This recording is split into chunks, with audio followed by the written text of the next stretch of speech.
Hola, ¿qué tal? Et bienvenue sur la chaîne des personnes qui souhaitent avoir un style de vie beaucoup plus sain. Et dans cette vidéo, j'aimerais vous parler du pain blanc. Est-ce que c'est bon?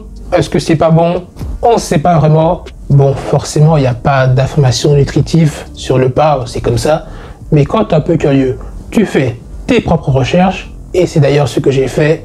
Toutes les sources, je les ai d'ailleurs mises en description. Et dans cette vidéo, j'aimerais te partager tout ce que j'ai découvert sur le pain blanc. Comme ça, tu pourras faire des choix en connaissance de cause.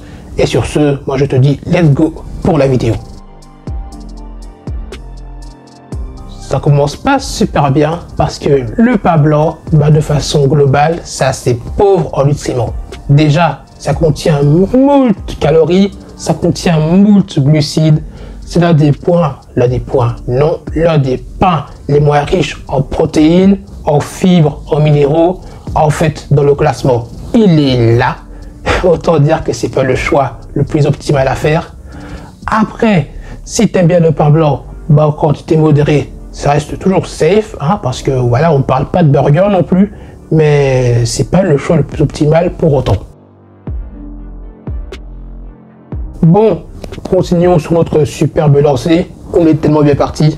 En fait, le pain blanc, c'est fabriqué à partir de farine de blé raffinée et c'est également passé par un processus de blanchiment pour lui donner sa couleur, ses caractéristiques. Sauf que le souci, c'est que lors du processus de création du pain blanc, il a perdu beaucoup de nutriments, comme je te les ai cités précédemment, donc fibres, protéines, minéraux, etc. Il contient que dalle. Et le pain blanc contient également du gluten. Bon, comme dans pas mal de pains, je dois bien admettre, mais je voulais quand même te le dire, comme ça tu le sais.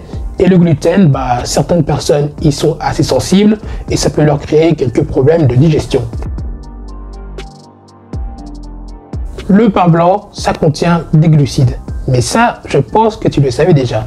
Mais est-ce que tu savais que les glucides contenus dans le pain blanc se décomposaient rapidement en glucose, ce qui pouvait augmenter le taux de sucre dans le sang? Et ça, c'est vraiment pour nice.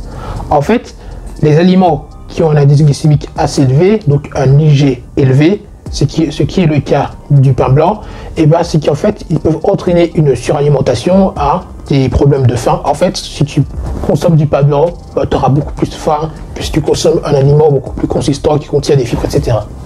Et en plus, la consommation régulière d'aliments avec un IG élevé, donc un indice glycémique élevé, comme le pain blanc, c'est qu'en fait, ça peut causer sur le long terme des problèmes de santé, comme par exemple une prise de poids, du diabète et d'autres problèmes de santé, vraiment pour nice, que tu aimerais éviter.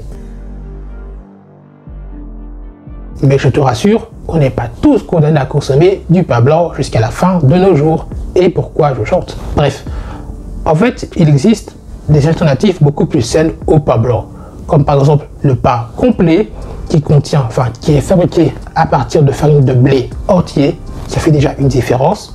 En plus, le pain complet contient également bien plus de fibres. Il en contient à peu près 7 grammes pour 100 grammes, alors que le pain blanc, en comparaison, n'en contenait que 2-3 grammes pour 100 grammes. Ça veut dire que le pain complet, on est quasiment sur le double, voire le triple. Le pain complet contient également bien plus de protéines. Il en contient 13 grammes pour 100 grammes, alors que le pain blanc n'en contient que 9 grammes pour 100 grammes. En plus, la particularité des fibres et des protéines, c'est qu'ils permettent de ralentir l'absorption des glucides dans le sang, ce qui permet de stabiliser la glycémie. Et ça, c'est un bonus plutôt sympa. En plus, le pain complet contient également plus de nutriments, comme par exemple le manganèse ou encore le sélénium. Et ce qui est ouf avec le sélénium, c'est que c'est un antioxydant. Et en fait, là, je t'affiche le schéma du stress oxydatif, de ce que ça cause sur les cellules. Et les antioxydants permettent justement de lutter contre cela. Donc, tu vois que c'est plutôt cool. Enfin, les antioxydants, pas le stress oxydatif. Bref, tu m'as compris, je pense. Moi, je l'espère. Et on a également comme alternative au pain blanc, le pain d'Essen ou encore le pain germé. En fait, la particularité de ce pain, c'est que déjà, il est bien plus simple à digérer. Il contient assez peu de gluten, donc il est plus facilement supporté par les personnes sensibles au gluten. Et il contient également pas mal de nutriments, comme par exemple la bêta-carotène, t'imagines, la vitamine E, la vitamine C, les fibres, et j'en passe. Comme tu pourras le constater, le pain blanc, c'est pas le choix le plus judicieux qui existe. Après, on ne parle pas de burger non plus. Ah, donc si tu aimes ça, pardon, et bah, ne t'en prive pas pour autant. Tant que tu en consommes avec modération, ça restera safe. Et voilà. Et d'ailleurs, bah, petite annonce, en fait, j'ai un canal Telegram, le lien est en description, où j'aborde ce type de sujet beaucoup plus souvent. À peu près une fois par jour. Je ne te cache pas que je n'en suis pas peu fier. Mais sur ce, moi je te dis à la prochaine et prends soin de toi.